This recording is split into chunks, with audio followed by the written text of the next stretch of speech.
Good evening, everyone. Welcome back. For those of you who have not yet participated in the first panel, my name is Tom Morijn, and I'm here very much in a secondary role. I'm a professor of law, but this is an event organized by 4 of my amazing students, like Zuza, who is sitting here, like Elena, who is just entering, and will actually give an interview on national radio tomorrow morning. She's not at all stressed about this, but that give her a little round of applause.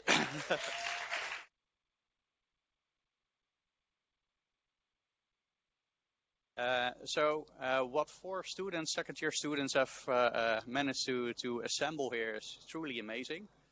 But one of the things that helps you understand what the rule of law is about is actually seeing it and feeling it in your gut. And that's why we have invited 3 amazing guests here on the panel, and I'll introduce you to them. But in fact, we had also invited the man you see still off here. He's a documentary maker in Poland called Kacper Lisowski. He couldn't make it because he has a hernia. But one of the things that he did for us was actually make a documentary about the March of the 1,000 Ropes. And there's several Dutch judges who actually participated in that at the time, about a year and a half ago in Warsaw. And he filmed that, and that's the documentary that we're going to see. And we also have a world premiere because Kacper Lisowski is also together with his co-director Ivona Harris making a longer documentary about the collapse of the rule of law. Maybe for those of you who are Dutch, there was recently a documentary about that documentary already on Nieuwsuur, which is one of the prime time news programs in the Netherlands. And we will have the world premiere of 2 of these clips, and that will be starting shortly. But let me introduce you to the panel, and then we'll immediately move, and Zuza is really the master of ceremony here, technically as well, to these clips. But we have an all-male panel, a manel. My apologies for that. And we start here with Michał Wawrykiewicz, who's one of the most well-known defense lawyers for public pro bono work, freedom of speech cases, defense of judges, both in Strasbourg and Luxembourg. So it's really great for us to have him here and hear basically from the horse's mouth what it is like to be a lawyer in Poland. Then we have Fred van der Winkel, who is a very senior judge in the Netherlands. He's the president of the regional courts in the north of the Netherlands.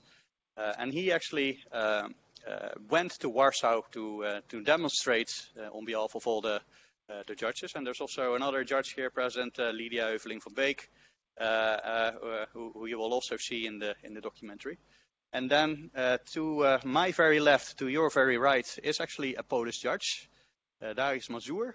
And Dariusz Mazur is a very special judge because he's one of the judges who is actually in trouble with the Polish government in the sense that he has 3 disciplinary cases against him. And we're going to ask him later on what is it that he did wrong, or is there anything that he did wrong? But before we go into discussion, I would invite you simply to switch off the light and let the images speak for themselves. And for those of you here behind the table, feel free to sit on any of the chairs so you can actually properly see the document. So give it a go, Zuza.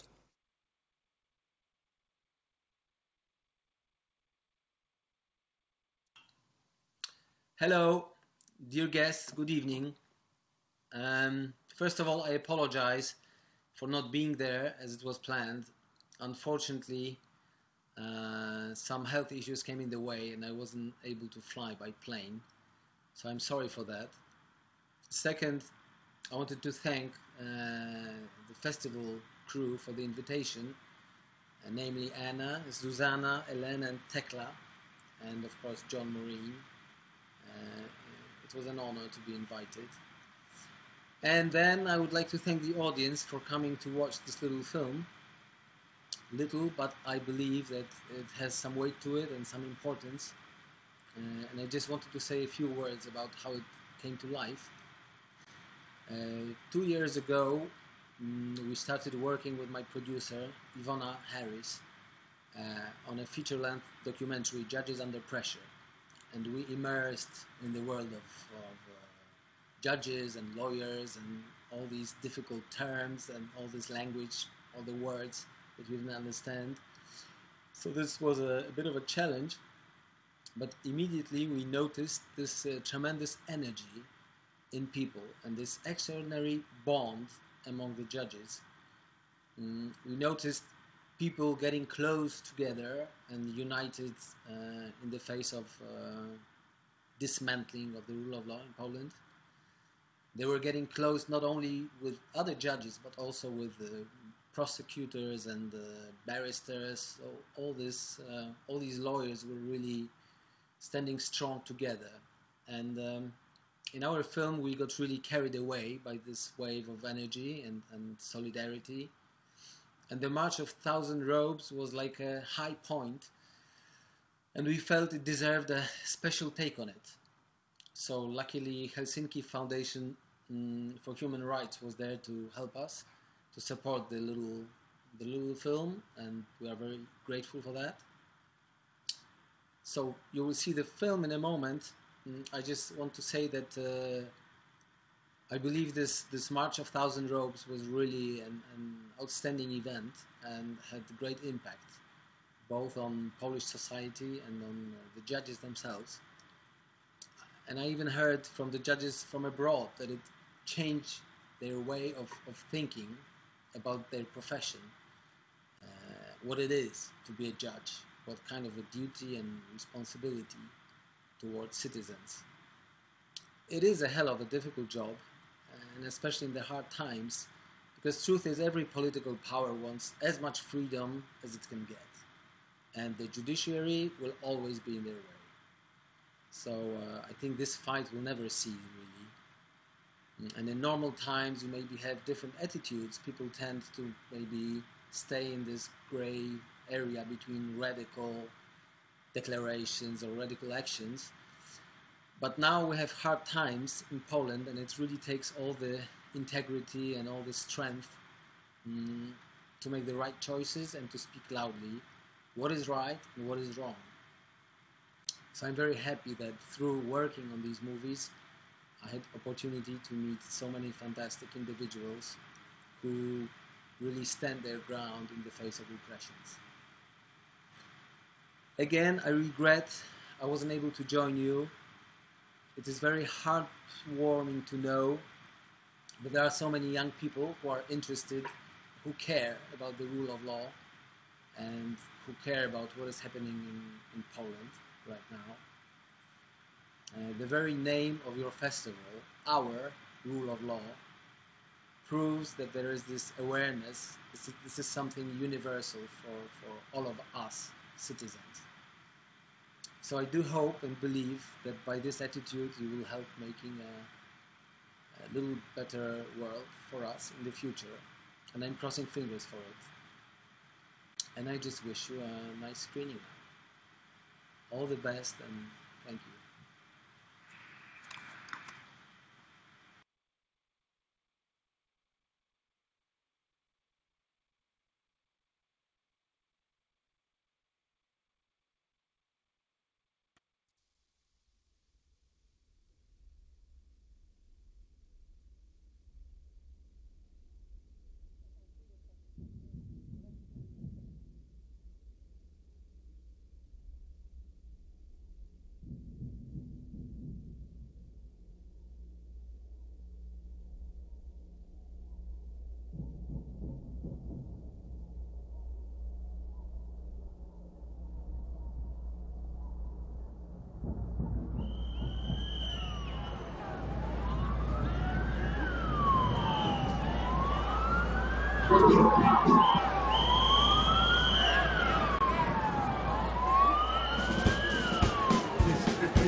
And what does it say?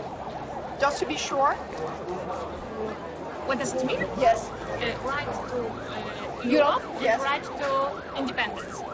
tam są groźby postępowań dyscyplinarnych, wydalenia ze służby. But what we are really saying is these rights belong to citizens.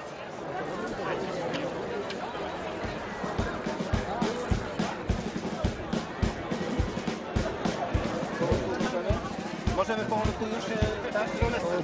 Proszę Państwa, zapraszam sędziów, którzy mają założone togi i prawników, którzy mają togi założone jak najbliżej samochodu z nagłośnieniem.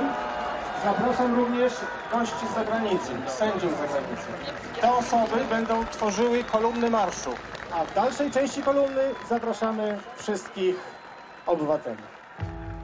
To jest wchodzenie w autorytaryzm.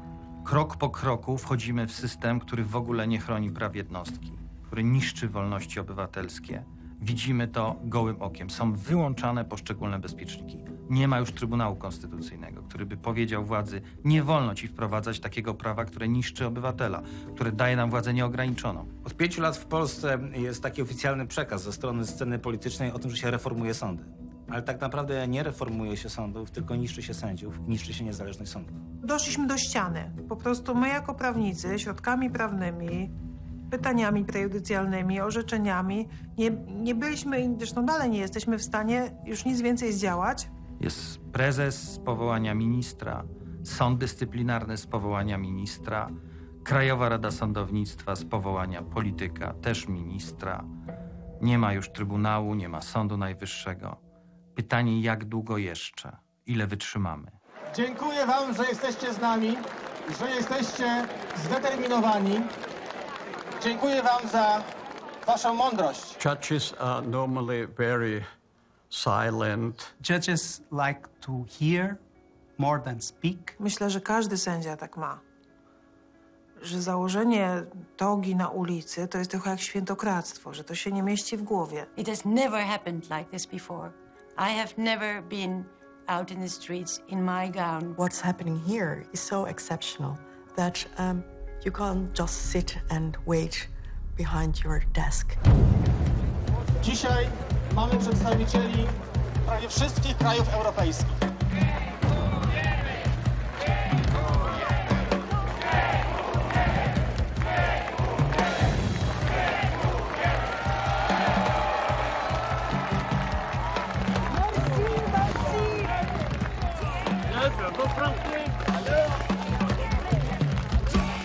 Poland is a country in the heart of the European Union. The independence of judges is one of the core values on which the European Union is built.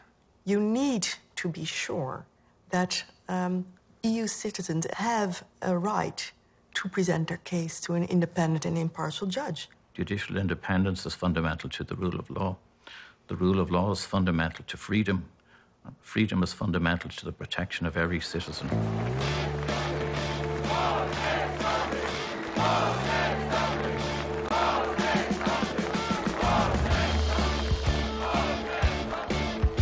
When law is gone, we cannot be citizens anymore, and we have, in the last instance, no protection. Ludzie się też uczą, że to są ich sądy, że powinni mieć wpływ na to, kto za tym stołem sędziowskim siedzi.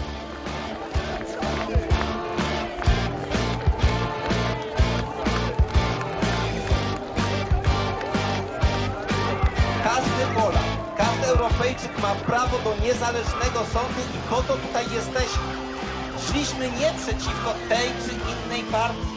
Szliśmy przeciwko zmianom systemowym, które mogą dotyczyć kolejnych pokoleń Polaków. I myślę, że ludzie zobaczyli, że my na serio walczymy. Że mogą na nas liczyć i że jesteśmy naprawdę twardzielami. Że my możemy zawalczyć o te sądy, nie kłaniamy się politykom. To było takie wręcz euforyczne, powiedziałabym, poczucie jedności. I ta toga to był taki nasz mundur. Poczuliśmy się wtedy jak jakaś armia praworządności.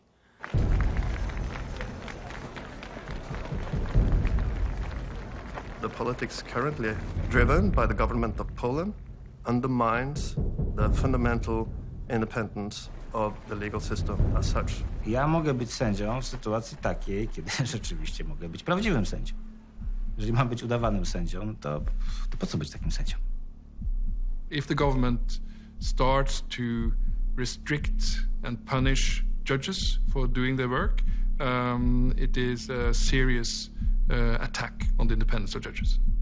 Ta ustawa pozwala politykom wyrzucać sędziów i zabierać im głos. Nie zgadzamy się na to, żeby politycy decydowali o treści wyroków wydawanych w Polsce.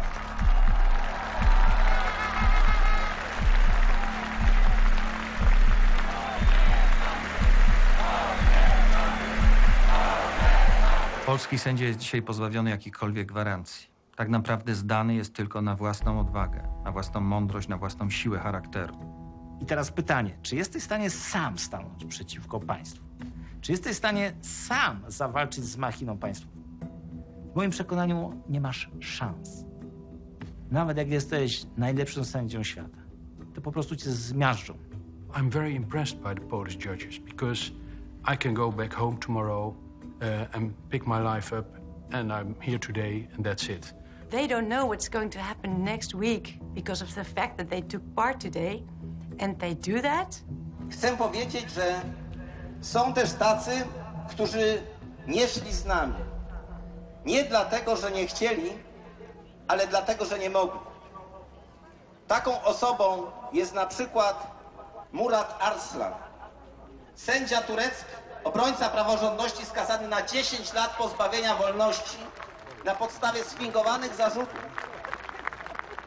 I went to bed as a judge and in the morning I woke up as a terrorist. They declared me as terrorist and they dismissed me when I was sleeping. I know what it is to live in a country where rule of law is destroyed. I know how painful it is to lose democracy and rule of law, and I know what it is, what kind of a feeling it is to feel, to see that it's too late. Czy naprawdę jako Polacy chcemy u nas podobnego scenariusza? Czy chcemy zlikwidowania trójpodziału władzy i wyprowadzenia nas z Unii Europejskiej? If the rule of law becomes threatened and is put under stress, it is a process which can continue. Když začne hořet soudcův dům, tak co udělají ti ostatní? Vyběhnou ven a začnou hasit. Proto, aby tomu sousedovi pomohli a taky proto, aby nechytil jejich vlastní dům. Without values of democracy, values of independence, values of free speech, there is no European Union. And if Poland left European Union,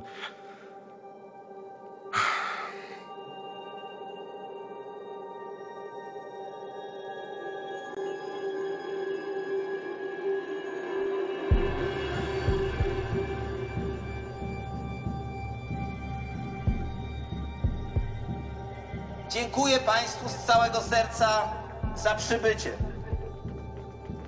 Bardzo Państwu dziękuję.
Tuleja to patologia polskiego sądownictwa. To, co robi ten zbuntowany sędzia, to zaprzeczenie praworządności.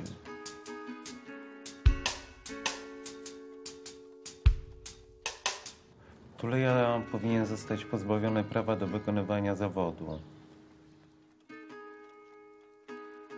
Sędziowie z nadzwyczajnej kasty zachowują się tak, jakby nie obowiązywał ich 32 artykuł Konstytucji.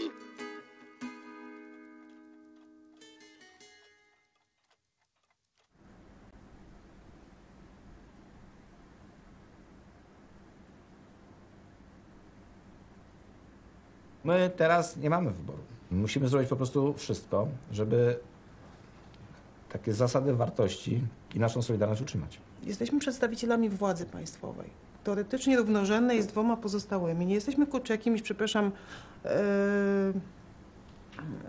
dysydentami, tylko sprawujemy władzę i robimy to, co powinniśmy robić zgodnie z konstytucją i pozostajemy w takim permanentnym stanie zagrożenia. I jesteśmy w takiej układance, że musimy się liczyć z przegraną i ją jakoś sobie wkalkulować w życie. Wierząc w to, że wygramy, nie? Jak się nie jest sędzią, tylko aktywistką, tak jak ja, że wiecie, konstytucja, prawa LGBT, prawa kobiet i robi się to od 4 lat, to choćby różne miało się opinie kilka lat temu na temat, nie wiem, działania sądów i tak dalej, to nasze stowarzyszenie jest tą ostatnią barykadą, bo strona społeczna ma takie poczucie, że jeżeli zrobią z wami porządek, to będą mnie mogli wsadzić do więzienia tak po prostu, bo nie spodobał mi się wpis na Facebooku. To są rzeczy, o których my rozmawiamy. Ja znam osoby, które straciły pracę przez to, że zaangażowały się w tę aktywność społeczną i jakby nikt o nich nawet nie wie, tak? Moja mama mieszka w bardzo małej miejscowości i dzwoni z płaczem, bo nie wie, jak ma na to zareagować, że przychodzi ksiądz do domu mojej matki, jak mnie tam nie ma, mówi im, żebym się uspokoiła i wszyscy się boją. To pytanie właśnie, w jakim my kraju żyjemy. Ulice znów, ulice będą nasze. Ulice znów, ulice będą nasze. Ulice znów, ulice będą nasze. Ulice znów będą nasze. Ulice znów, ulice będą nasze. Ulice znów, ulice będą nasze. Ulice znów będą nasze. Ulice znów, ulice będą nasze. Ulice znów, ulice będą nasze. Ulice znów będą nasze.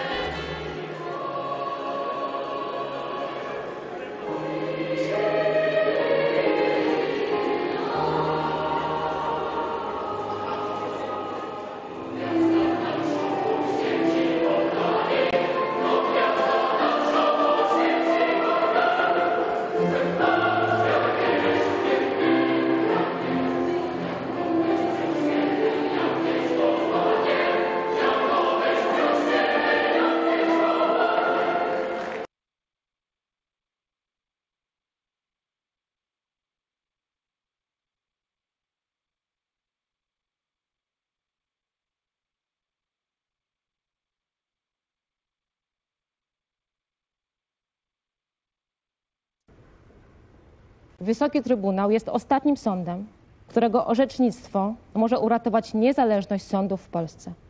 Atak na niezawisłość i zawodowy status sędziego Żurka to atak na niezależność sądu krajowego, który jest elementem unijnego systemu wymiaru sprawiedliwości. Jak ważna jest ta dzisiejsza, czy była ta dzisiejsza rozprawa, czy obie dzisiejsze rozprawy? Ja myślę, że przede wszystkim ona jest bardzo ważna dla każdego polskiego obywatela. Dlatego, że każdy obywatel, który przychodzi do sądu, otrzymuje wyrok, musi mieć pewność prawa. Czy sędzia wydający ten wyrok jest naprawdę sędzią? Dzisiaj niestety minister polskiego rządu kłamała przed Trybunałem Sprawiedliwości i to mnie dotknęło. Ruszyła wreszcie temat dekomunizacji sędziów. Ja jako młody człowiek walczyłem czynnie z komunizmem, byłem w organizacji antykomunistycznej, nielegalnej wtedy, za którą to przynależność szykanowano ludzi. Rozrzucałem ulotki, malowałem mury, a dzisiaj, będąc nominowany w Nowej Polsce jako sędzia, pani Dalkowska podnosi ten argument przed Trybunałem Sprawiedliwości, że w Polsce nie doszło do dekomunizacji sędziów. Czyżby miała mnie na myśli?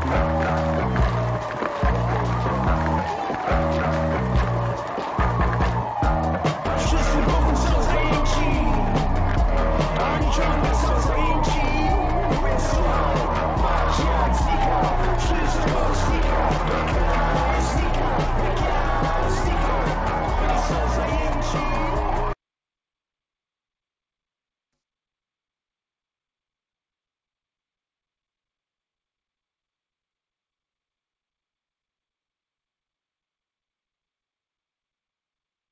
One of the judges you saw taking out his laundry is actually here with us today. It's Igor Tuleya. Could you please stand up for people to see you?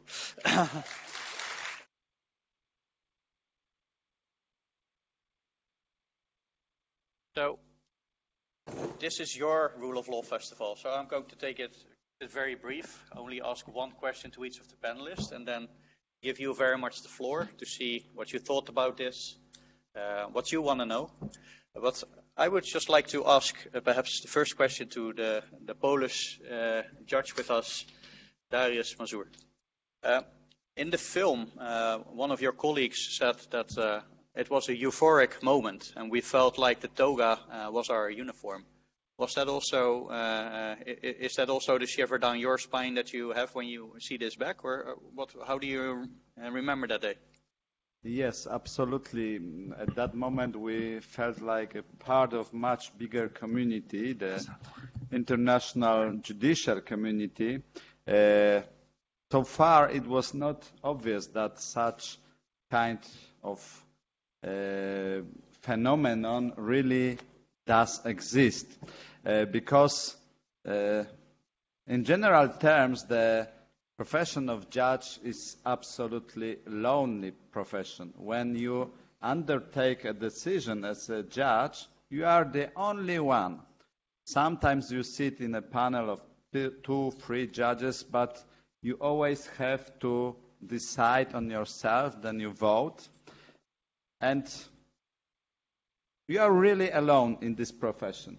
When you live in the country which is governed by the rule of law, then you don't feel that something is missing. Rule of law is like an air. You don't see it, you don't feel it until it is provided. When it disappears, suddenly you feel strangled. It's like with freedom of the media. So this feeling of solidarity, which we felt during the March of 1,000 Ropes, was very important for us Polish judges, being targeted for 5 consecutive years by the black PR propaganda, by disciplinary proceedings, by moving us from one division to another, by other administrative sanctions. It was special added value of this event. Thank you, Mr. Judge. And we also have a judge sitting next to you who not only traveled to Warsaw, but now is also wearing an Our Rule of Law bracelet, where being a judge takes you, Mr. President van de Winkel. Could you explain to us how you found out about this event and why you decided to go? Well, my colleague, you saw him in the movie, Ronald Philip Parr, he called me and asked me to go with him to Warsaw. And he called me because we are friends, but also because I'm already for a long time involved with colleagues in Poland. And we speak about it in the meetings of presidents, and we ask ourselves, what's happening in Poland? Can that be happening in the Netherlands? So that discussion was going on, and he said, clear your schedule and let's go. And we did. And what was your experience? What's your memory of the day? Well, I felt the emotion again when I saw the documentary, the film. It was, the solidarity with the colleagues was enormous, but also with the people in the street. They are thanking us, they are clapping hands for us, like we are liberators. We only were there and walking through the street. It was very emotional. We also saw you, Michał, very briefly in the clip. Actually, we were in the same courtroom together when you defended judges in Luxembourg, also the clip that we saw. What's your memory of that day, and in what sense has it contributed to what you're fighting for every day? You mean that moment in the Court of Justice? Yes. Yeah. Well, it is actually the most fascinating experience, legal experience of my life, because every lawyer actually dreams about being in front of the Court of Justice, in front of the Grand Chamber of the Court of Justice, and having in mind the fact that on that day I was representing one of the most important in that battle judges from Poland, Waldemar Żurek, in a very important case, a case which is to answer the question if the newly created chamber of the Supreme Court, newly created by this government chamber of the Supreme Court, has a status of a court, and if the guys who are appointed to that chamber are the judges in the meaning of the European standards. So those are the questions, fundamental questions from the point of view of the fight for the rule of law in Poland. So if you are the lawyer who is representing the judge in such a case, then of course it is the honor and it is a dream for each lawyer to be in such a situation. It is, when I looked at that situation and I heard my colleague, which I sit close to her, explaining the Grand Chamber of the Court of Justice, our situation, the situation of the systemic dismantling of the rule of law in Poland. That was moving. That is the moving moment for me. That was the moving moment for me. Even more moving moment than the March of 1,000 Ropes, because during last 6 years there were some specific moments, some absolutely touchy moments for a human being, because when I look at these scenes, it is bizarre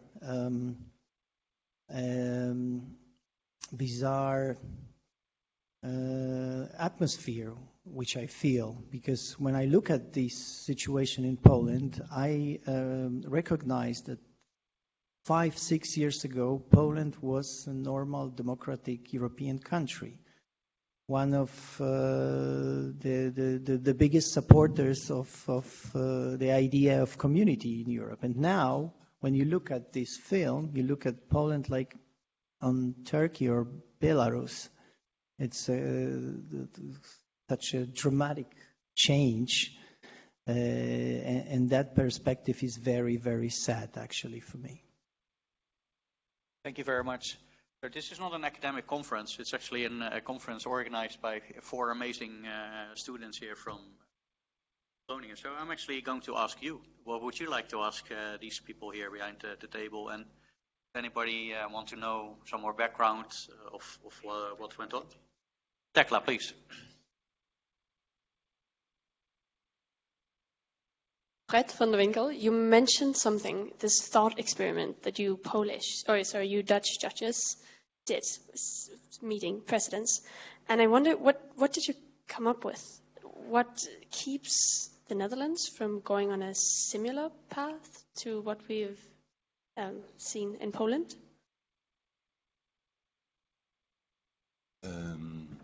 Well, in 2013, I was appointed as the president of the Court of Appeal in Arnhem-Leeuwarden. And that was, former court was the Court of Appeal in Arnhem. And they already had a connection with the Court of Appeal in Krakow. And as a successor, I went to Krakow, and we had a real connection with the people there. And we went together to Lviv in Ukraine. Poland and the Netherlands together to Ukraine to bring the rule of law in Lviv. And especially the Poland colleagues were an example for the colleagues in Ukraine. They were a former Soviet country also. And they looked to Poland as perfect future. They admire Poland. And it was not possible in my thinking that Poland in a few years has such a big problems. And I wonder, how is this possible?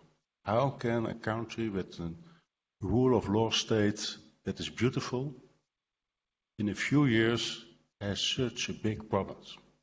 And can that happen in the Netherlands also? And am I afraid to say, yes, it can.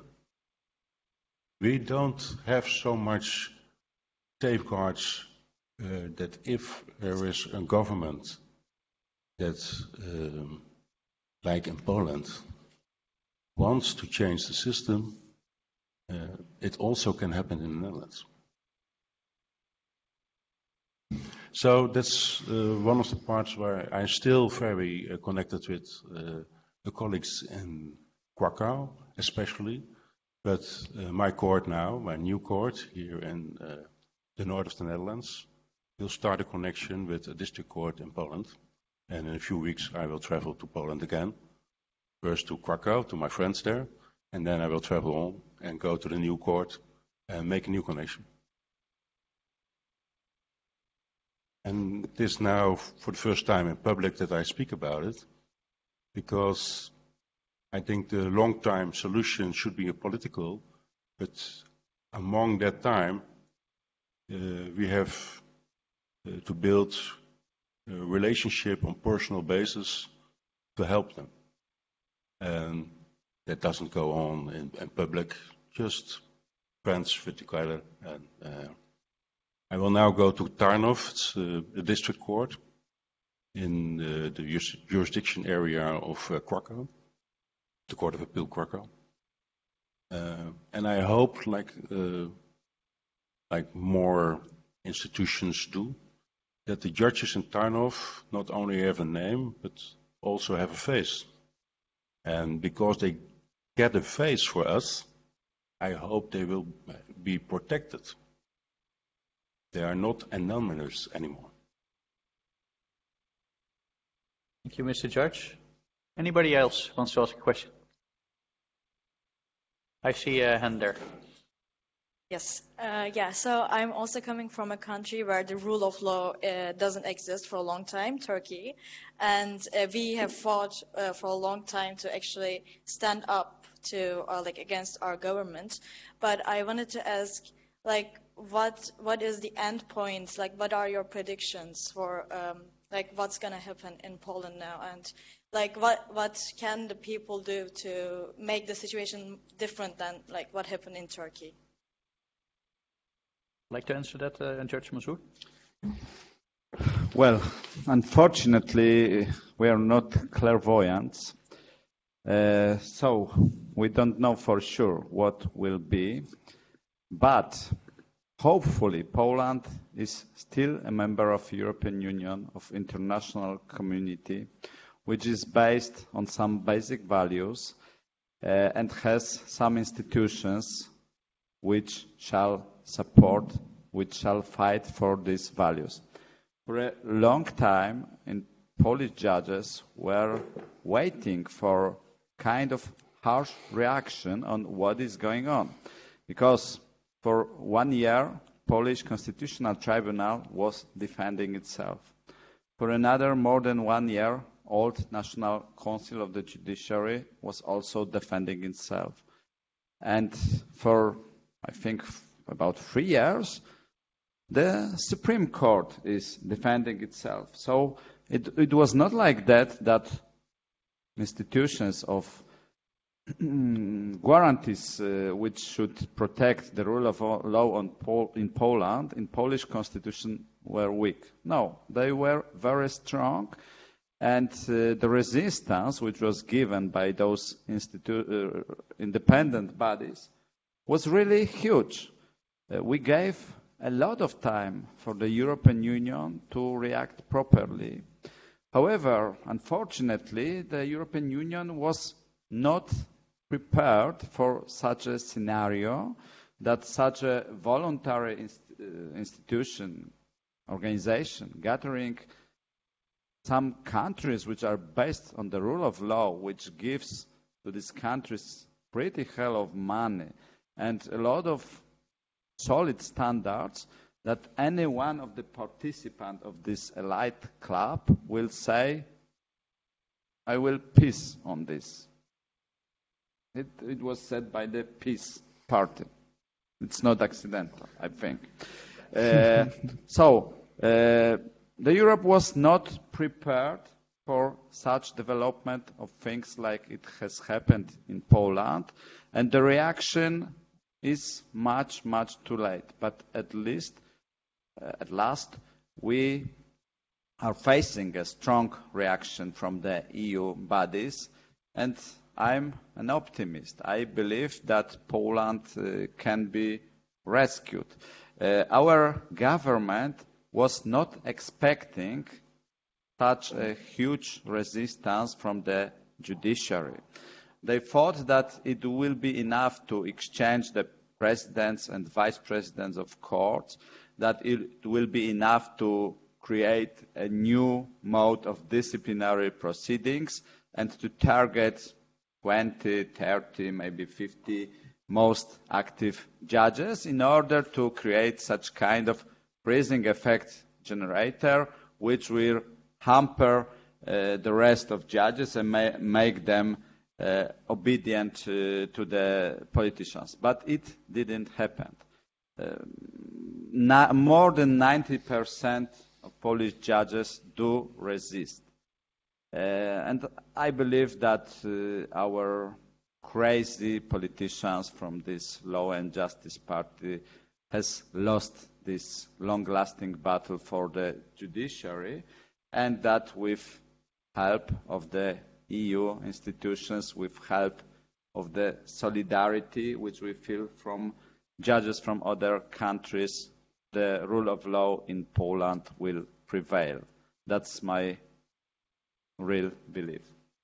Michał, are you an optimist too? And what do you see as your role as an attorney working in the Free Courts Initiative? Definitely, I am optimist. And when I look at Igor Tuleya, my colleague judge, he's not born optimist, but a few weeks ago he told me if they didn't destroy us for these 5 years, we'll survive. And I absolutely believe in it. Because this fight, this battle is not only the battle for judges, for prosecutors, this is a battle for the system, a battle for our European values. And I strongly believe that Poland will survive, and that illness which is happening in Poland will be the vaccine for the whole Europe, for our community. And that the European Union will be stronger after that, and will fix new tools, new instrument, how to prevail such a situation. Because this is absolutely new, presidential situation for Europe. That never happened. European Union was exclusive club for members who behaved according to rules. Now, one country, two countries, Poland and Hungary, are behaving definitely against rules. And European Union, European institutions are shocked because of that. They didn't know how to react. They tried to negotiate with Poland, with Hungary, but after a couple of years, it appeared that those are not partners for negotiation, for normal negotiation. That's why a couple of weeks ago, European Commission decided to file the motion for financial sanctions against Poland for not implementing, for not executing rulings of the European Court of Justice. The European Commission decided not to accept recovery plan for Poland because Poland is not executing the rulings of the European Court of Justice. This is the effect, and this is the way how I can observe it, that European Commission, European Council, Parliament, and the Court of Justice, they are observing the situation, and they are changing their mind that only strong sanctions could be received for such a patient like Polish regime or Hungarian regime. So definitely, absolutely, I'm looking optimistically in the future. We prepared such a report, which is called 2000 Days of Lawlessness. So I can promise you that we will close our circle in 3,000 days. I see some other questions there. Very good. Then we go to that side of the room, but please go ahead. In the first place, thank you for being here. Was the Polish government democratically elected? How did these people come to power? Well, our electoral system is based on it's a DONT system. So you have this threshold in order for the party to get to the parliament. Each party has to pass 5% of support, and the coalition of the parties has to pass 7.5 points of support.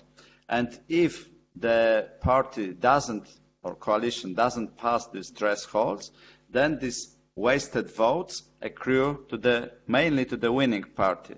And that is how the Law and Justice, during the elections in 2015, in October, they gained 37.5% of votes. Okay. But in spite of it, due to the fact that one of the big parties didn't enter to the parliament, the coalition didn't enter, the left coalition didn't enter to parliament, the Law and Justice, having 37.5% of votes, was able to collect very slight absolute majority in parliament. And that is how they were able to start to dismantle the system of checks and balances in Poland, which they started, 1 month after being elected. They started attack the constitutional tribunal. And you have to know that the situation was very complex at that time. And there are many factors why the Law and Justice went to power. One of them is that they promised social transfers for people. They prepared a program which is called 500 Plus. So they promised that each family that has kids will get 500 zlotys a month for each kid, which is quite substantial amount of money, especially for those families who has a lot of children. If many uneducated families in the small towns or villages has a lot of kids, like 4 or 5, then the amount of 2,000 zlotys or 2,500 zlotys is a really substantial amount that can change the point of view. And this is one of the factors, but of course we could tell you about many others, but it happens in 2015. But what happens in 2019? That is the question. That is the result of dismantling the whole system within 4 years, 4 next years. And after 4 years, it was much easier for the ruling party to win another election because they took over the public media. So throughout 4 years, we could hear from the public media total propaganda, where everything is black and white, where the opposition party is a devil, where the government is fantastic, where the European Union is a devil, and everything what is on the domestic side of the government circle is fantastic, and so on, so on. So this is very complex situation, but it happened, and it could happen everywhere. Thank you. I saw that there were also some questions on that side of the, and the microphone is coming your way.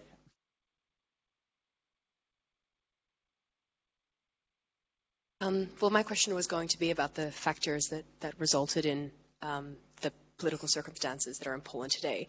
But I wonder, in terms of fertile ground for political instability and the dismantling of rule of law, you've mentioned potential poverty and miseducation. What are some other social factors that we should watch out for as members of the European community that can contribute to this instability that is being experienced?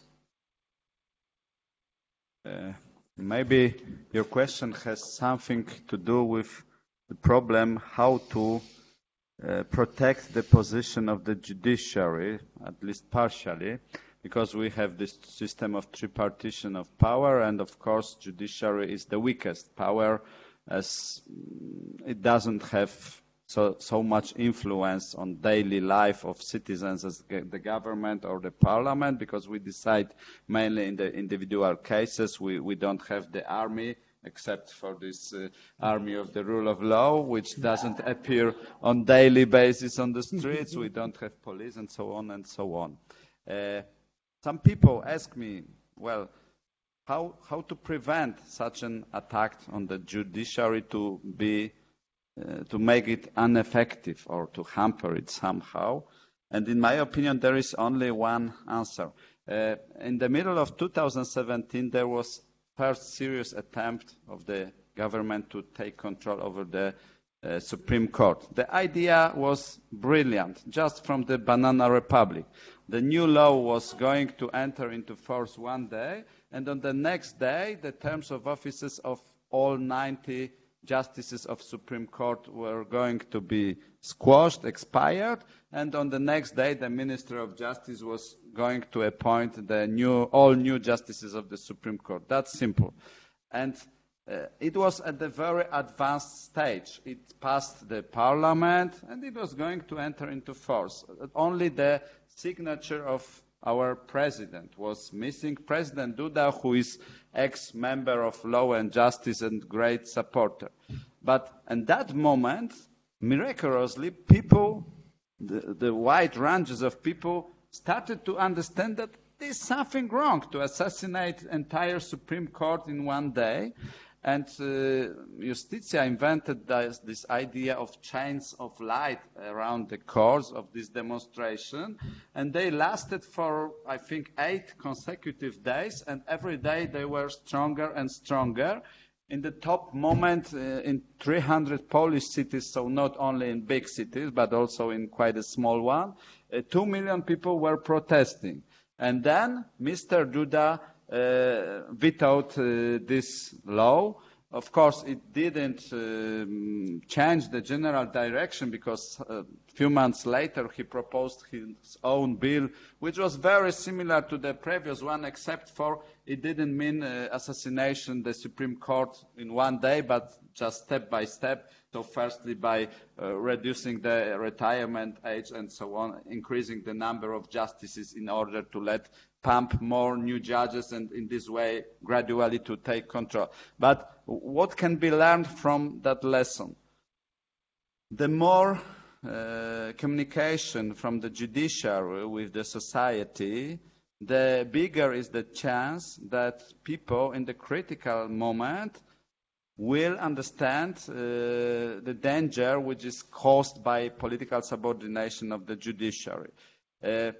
We, judges in Poland, were taught not to speak to the society in other words than through our judgments. So we shouldn't speak publicly, and so on and so on. How to build a connection between the society and the judiciary without direct contacts, how to count on the support of the society in the critical moment. Because if you have against you both the government, the parliament, and many other institutions, like it happened in Poland, the society is the only one factor, internal factor, which can help you. So my appeal to all judges in the entire world is build connections between you and society. Talk with journalists. Explain them the meaning of the independence of the judiciary. Allow journalists to enter your courtrooms, to be present during the pronunciation of the verdicts and spoken motives of these verdicts. and then there is a bigger chance that the society will support you in critical moments. Can I just one follow-up question, Michał, and then I come to you. Judge Mazur, you're talking about explaining yourself with words, but I also noticed that you have a pin on your shirt. Now here, over here. Could you explain what that means? Yes, that's the symbol of judicial resistance in Poland. It's something somewhere in colors in a bigger version in my PowerPoint presentation, which I printed. So in this way, maybe it will be more visible. How does it look like?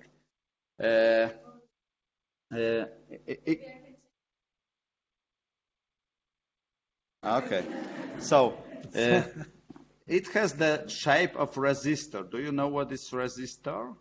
This electronic part of the radios, I'm not a technician, but in the 80s, during the Solidarity movement, because of the name of this element, resistor, which can be connected with resistance, people put it in the jackets and the symbol of resistance against the communist oppression. So we have chosen this symbol, this shape of resistor.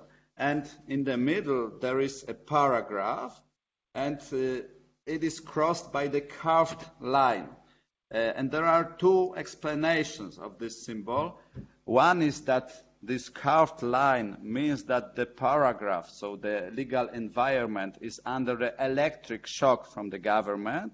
The second explanation of my son, which is more optimistic and is my favorite, is that this carved line is the line of encephalograph, and that means that the heart of the legal environment is still beating, that this paragraph under stress is still living. And the color of the background is the color of the endings of judicial ropes in Poland.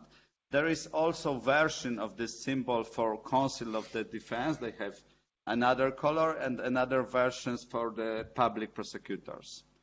I think that such symbols are important in the times of oppression, because when you see someone with such badge, then you know that he's or she's on the right side. Yes, of course.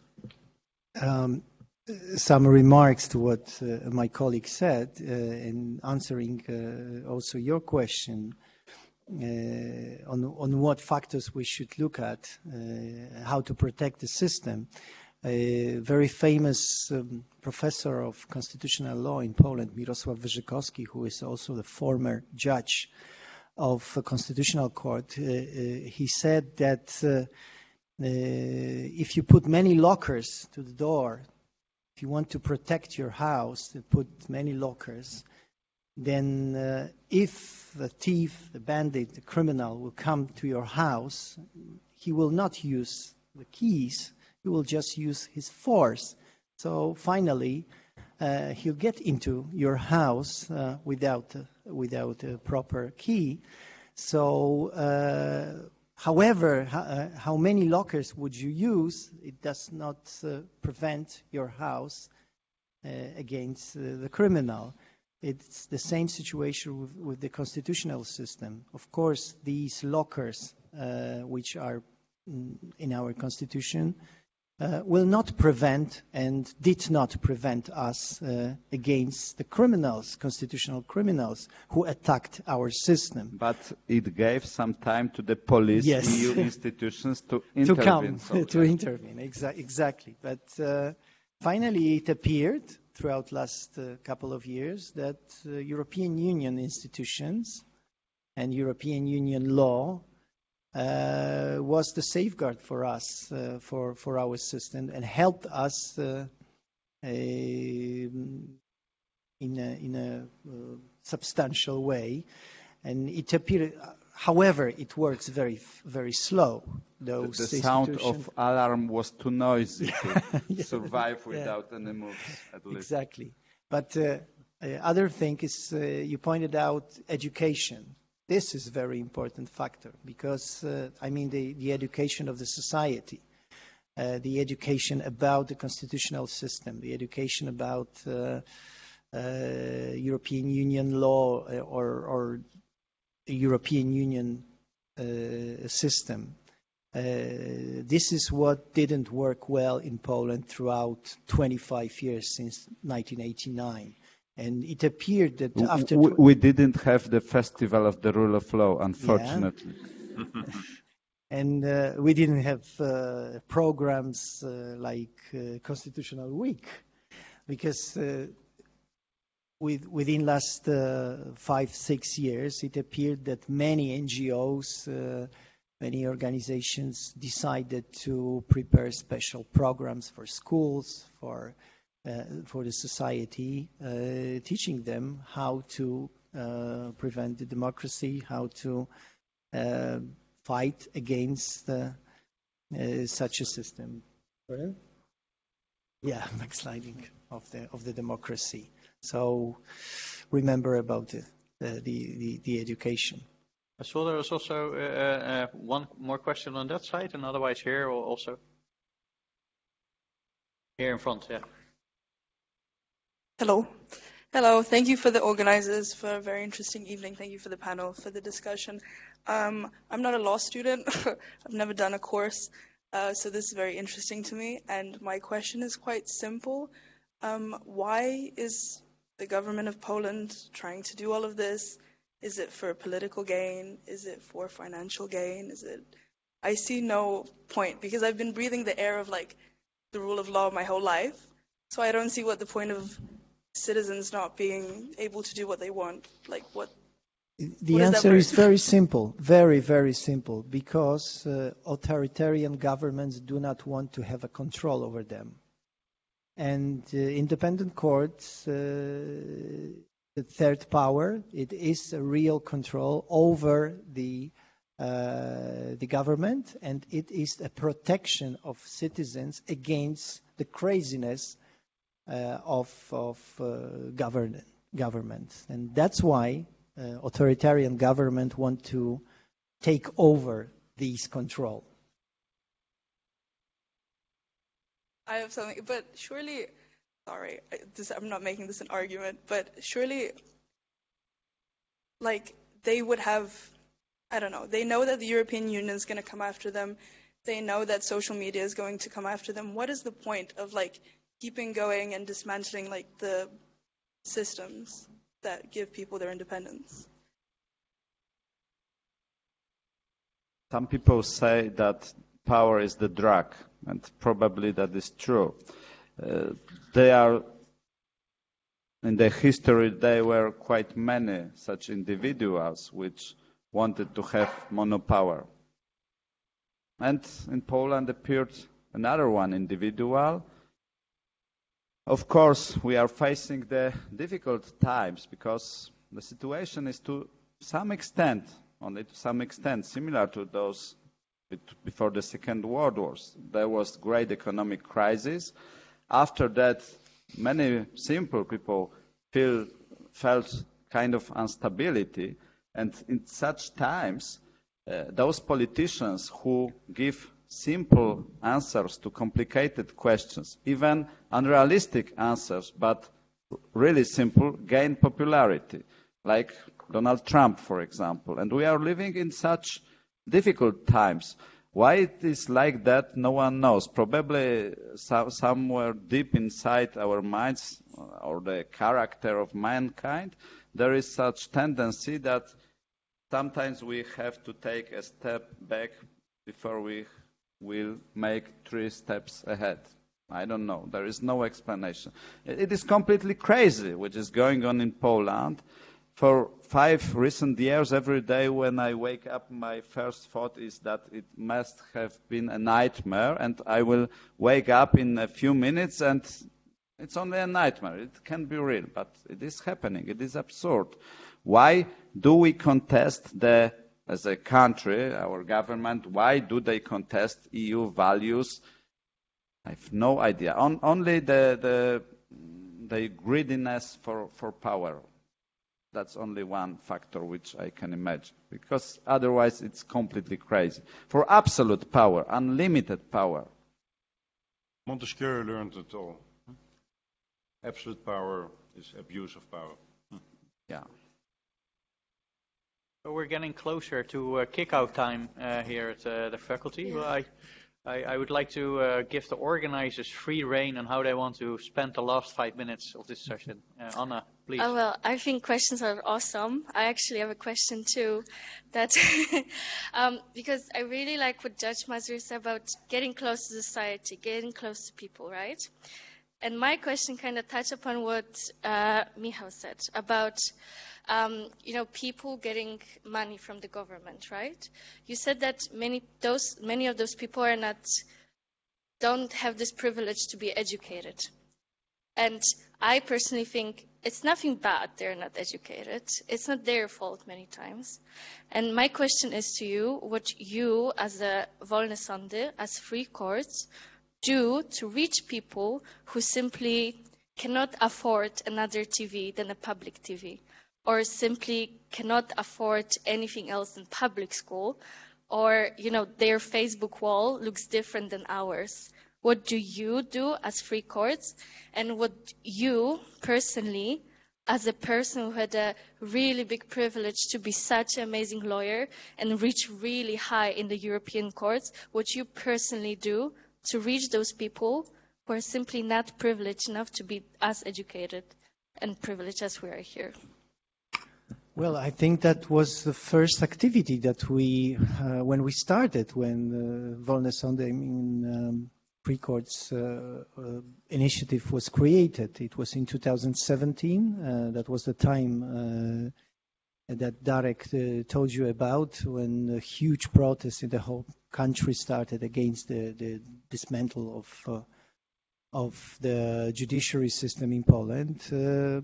The idea came to my mind to prepare short films about or explaining to the society why the independence of judiciaries is important, because it is indeed a very complicated issue. It is a very abstract issue. It is really difficult to understand why it influence our life, each of us, each citizen. And that was our input, that we decided to prepare these short films and to show in easy words, not with a hermetic legal language, but in easy words to everyone to be understand why it is important. So that is how we started. That was educational job. And what am I doing personally? Well, I think that all the proceedings that I am involved in as an attorney is my personal input in that educational battle to convince this part of the society rule of law is important also for them, that it is worth to believe in the rule of law rather than believe in the populistic words of the government. I think this is what I'm doing personally, and what Free Courts Initiative is doing for the benefit of the rule of law. Thank you. We are 2 minutes away from closing. Would anybody care to make a final comment, or? Yes. Just a second, I will give you a microphone. Where is the microphone from? Here. I would like to draw attention to the person who's sitting next to me, Mr. Kacper, who I've known a long time. He was often opposite me being a judge, he being a lawyer, and I've always secretly admired him because he is choosing constantly the side of the people who are not educated, who do not get a chance in the Netherlands. So I would like to hand him the microphone. Just a few words. And maybe just as some context, ladies and gentlemen, and this is one of the most famous lawyers, attorneys in the Netherlands. So It's a privilege to hear you, Richard. Thank you, Judge. It was, in the beginning of my career, it was a lot in front of you and your colleagues, many times a week, mainly for the very, very poor people with a lot of debt, having companies against them, having city council against them, and so on. The importance is you want me to stand up? I'm sorry. The importance is also, it's been a long day for me. I was up at 6 in the morning already. Not to only educate and not only communicate, but also, fight for the right, give a voice to people who maybe have difficulty speaking up, be really interested in people. And I think that even if you are participating, like the lawyer over here, in procedures, and he's answering you, well, that is my personal input in those proceedings. He's doing it for the benefit of each and every citizen of Poland in the end. But understanding that is difficult, and it means getting up and be really interested in the people around you, even if they don't have the same education, if they don't look the same, if they're from a different country, living in our country or whatever, and approaching the bench constantly, time after time. Try to be creative. Don't take no for an answer, and get up. It's like the march of 1,000 judges. I think they need support of lawyers. You only have a good judicial system if you have sharp lawyers, sharp prosecutors, and that every interest can be weighed. And of course, if you don't have a judge that is allowed to weigh impartially, then you can, close the curtains and go away. So we want to stay it, even if it's nighttime and time for a drink. We want to go for the light. Thank you.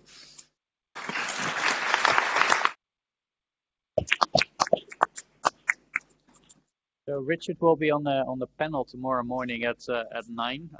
I'm not sure whether you normally wake up at 9 on a Saturday, but I would definitely recommend you stream him or maybe get a ticket to come because that will definitely be an interesting panel. I think they were getting very close to closing time, but as the coordinator of this session, Sousa, the privilege of the very last question is yours. So you now have 2 seconds to think. What is your question? I thought about that already. Yeah, actually. No, my question is to Mr. Wawrykiewicz. So I know that you have quite a lot of experience both before the national and international tribunals in the more of I would say, difficult cases. But I was wondering, what is the narrative of the representatives of the Polish government, essentially, and the Polish state, in their attempts to somehow explain their assaults on the judiciary? Like, what is the line of argumentation, I would say? Well, again, answer is quite easy because their argumentation, their narrative is based on lie and manipulation. Because after these few years, after all these rulings that we have from European Court of Justice, European Court of Human Rights, when I counted, it's 11 fundamental rulings that were issued within the last years. So it's 11-0 in that battle. And so we have a clear situation from the legal point of view. All these changes in the Polish system, in the Polish judiciary system, were made against once Polish constitutional law, and second against the European law. So how can they make an argumentation in the court? They can just lie or manipulate with what was already said. So they are keeping their line from the beginning. They are trying to say that what they are doing is according to law, and what European Commission is doing, what European Court of Justice is doing, it is against the law. They're abusing law. They're working or operating ultra vires under the competences of, for example, the European Court of Justice. So it is, from the legal point of view, it's a quite easy job. Oh, that's good news Thank for you very people much. at the law faculty here. So is there any closing words you want to address to the crowd, Susan? I just want to thank you all for being there and being such an amazing, active audience. And yeah, thank you very much.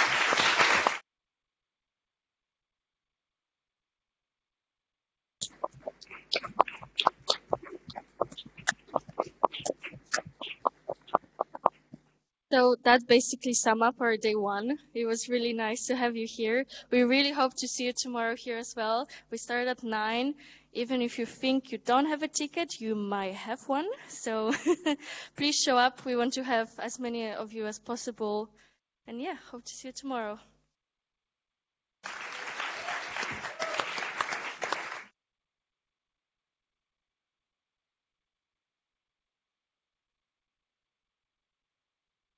Suppose that